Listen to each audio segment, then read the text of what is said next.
हज की सआदत हासिल करने के लिए तशरीफ लाएं। अल आजम टूर्स एंड ट्रैवल्स मुख्तलिफ पैकेजेस मुनासिब रेट पर दस्तयाब हैं। अल आजम टूर्स एंड ट्रैवल्स, मालूमात के लिए कॉल करें।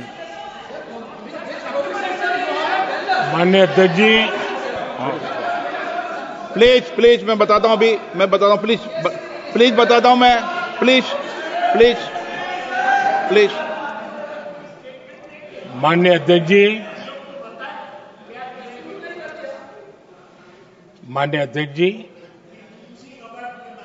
मैं प्रयागराज में हुए महाकुंभ पर वक्तव्य देने के लिए उपस्थित हुआ हूं।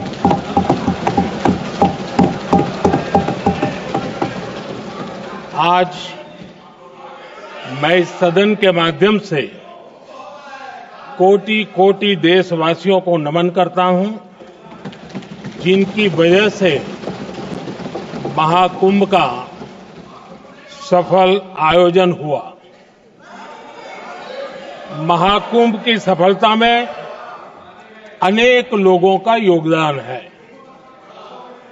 मैं सरकार के, समाज के सभी कर्मयोगियों का अभिनंदन करता हूं। मैं देश भर के श्रद्धालुओं को, यूपी की जनता, विशेष तौर पर प्रयागराज की जनता का धन्यवाद करता हूं। अध्यक्ष जी, हम सब जानते हैं, गंगा जी को धरती पर लाने के लिए एक भगीरथ प्रयास लगा था। वैसा ही महाप्रयास इस महाकुंभ के भव्य आयोजन में भी हमने देखा है। मैंने लाल किले से सबका प्रयास के महत्व पर जोर दिया था। पूरे विश्व ने महाकुंभ के रूप में भारत के विराट स्वरूप के दर्शन किए। सबका प्रयास का यही साक्षात स्वरूप है। ये जनता जनार्दन के संकल्पों के लिए, जनता जनार्दन की श्रद्धा से प्रेरित महाकुंभ था। आदरणीय अध्यक्ष जी, महाकुंभ में हमने हमारी राष्ट्रीय चेतना के जागरण के विराट दर्शन किए हैं। ये जो राष्ट्रीय चेतना है, ये जो राष्ट्र को नए संकल्पों की तरफ ले जाती है, ये नए संकल्पों की सिद्धि के लिए प्रेरित करती है।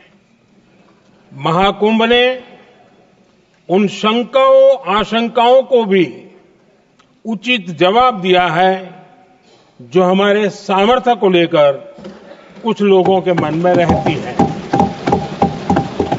अध्यक्ष जी, पिछले वर्ष अयोध्या के राम मंदिर प्राण प्रतिष्ठा समारोह में हम सभी ने ये महसूस किया था कि कैसे देश अगले 1000 वर्षों के लिए तैयार हो रहा है। इसके ठीक 1 साल बाद महाकुंभ के इस आयोजन ने हम सभी के इस विचार को और दृढ़ किया है। देश की ये सामूहिक चेतना देश का सामर्थ्य बताती है।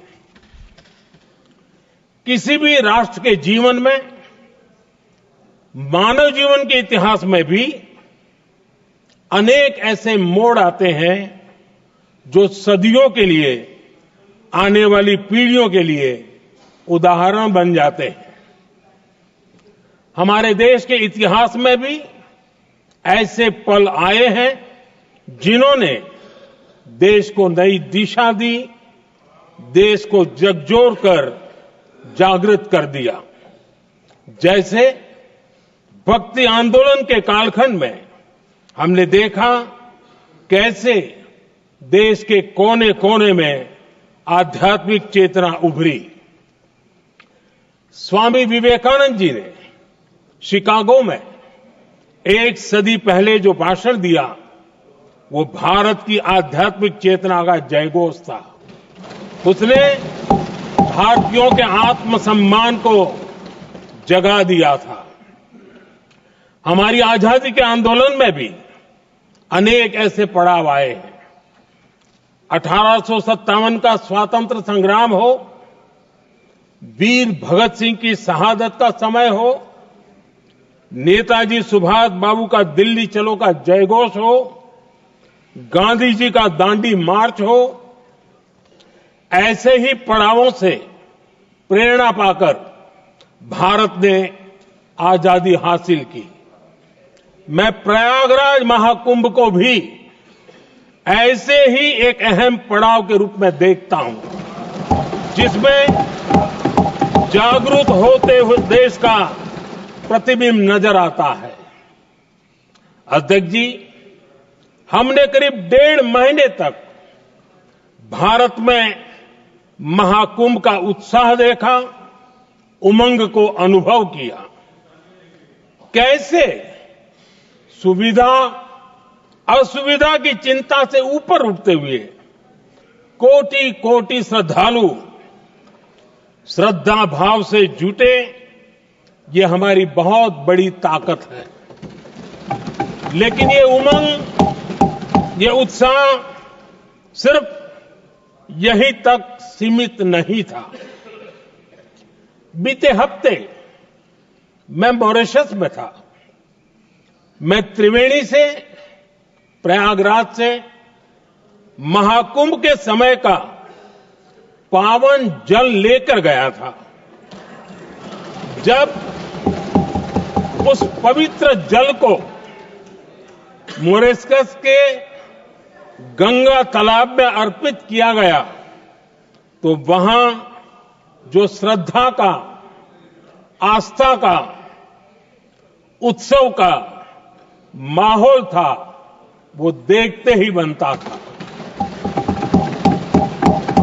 ये दिखाता है कि आज हमारी परंपरा, हमारी संस्कृति, हमारे संस्कारों को आत्मसात करने की, उन्हें सेलिब्रेट करने की भावना कितनी प्रबल हो रही है।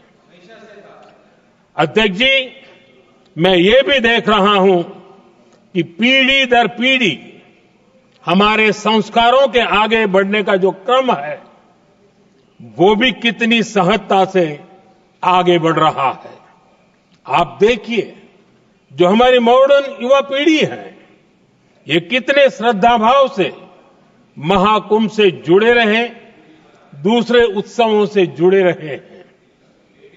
आज भारत का युवा अपनी परंपरा, अपनी आस्था, अपनी श्रद्धा को गर्व के साथ अपना रहा है।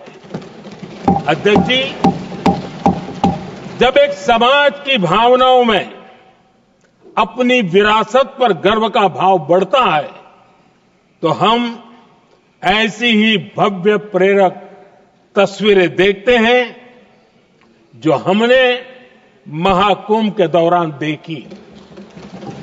इससे आपसी भाईचारा बढ़ता है और यह आत्मविश्वास बढ़ता है कि एक देश के रूप में हम बड़े लक्ष्यों को प्राप्त कर सकते हैं। अपनी परंपराओं से, अपनी आस्था से, अपनी विरासत से जुड़ने की ये भावना आज के भारत की बहुत बड़ी पूंजी है। अध्यक्ष जी, महाकुंभ से अनेक अमृत निकले हैं।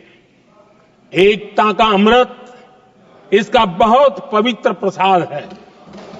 महाकुंभ ऐसा आयोजन रहा जिसमें देश के हर क्षेत्र से, हर एक कोने से आए लोग एक हो गए।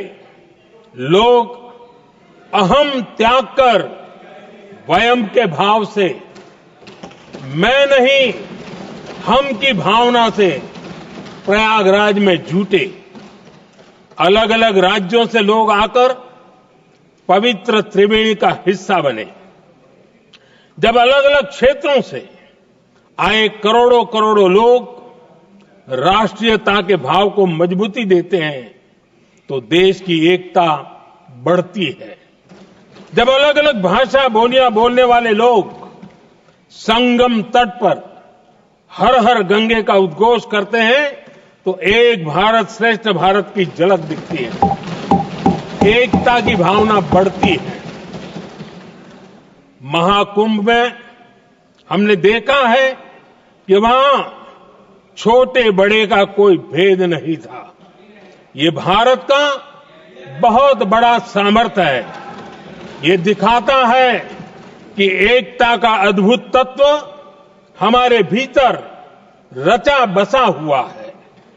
हमारी एकता का सामर्थ्य इतना है कि वो भेदने के सारे प्रयासों को भी भेद देता है। एकता की यही भावना भारतीयों का बहुत बड़ा सौभाग्य है। आज पूरे विश्व में जो बिखराव की स्थितियां हैं, उस दौर में एकजुटता का ये विराट प्रदर्शन हमारी बहुत बड़ी ताकत है। अनेकता में एकता भारत की विशेषता है, ये हम हमेशा कहते आए हैं, ये हमने हमेशा महसूस किया है और इसी के विराट रूप का अनुभव हमने प्रयागराज महाकुंभ में किया है। हमारा दायित्व है कि अनेकता में एकता की इसी विशेषता को हम निरंतर समृद्ध करते रहें। अध्यक्ष जी, महाकुंभ से हमें अनेक प्रेरणाएं भी मिली हैं। हमारे देश में इतनी सारी छोटी बड़ी नदियां हैं। कई नदियां ऐसी हैं जिन पर संकट भी आ रहा है। कुंभ से प्रेरणा लेते हुए हमें नदी उत्सव की परंपरा को नया विस्तार देना होगा। इस बारे में हमें जरूर सोचना चाहिए। इससे वर्तमान पीढ़ी को पानी का महत्व समझ आएगा, नदियों की साफ सफाई को बल मिलेगा, नदियों की रक्षा होगी। अध्यक्ष जी, मुझे विश्वास है कि महाकुंभ से निकला अमृत हमारे संकल्पों की सिद्धि का बहुत ही मजबूत माध्यम बनेगा। मैं एक बार फिर महाकुंभ के आयोजन से जुड़े प्रत्येक व्यक्ति की सराहना करता हूं। देश के सभी श्रद्धालुओं को नमन करता हूं। सदन की तरफ से अपनी शुभकामनाएं देता हूं।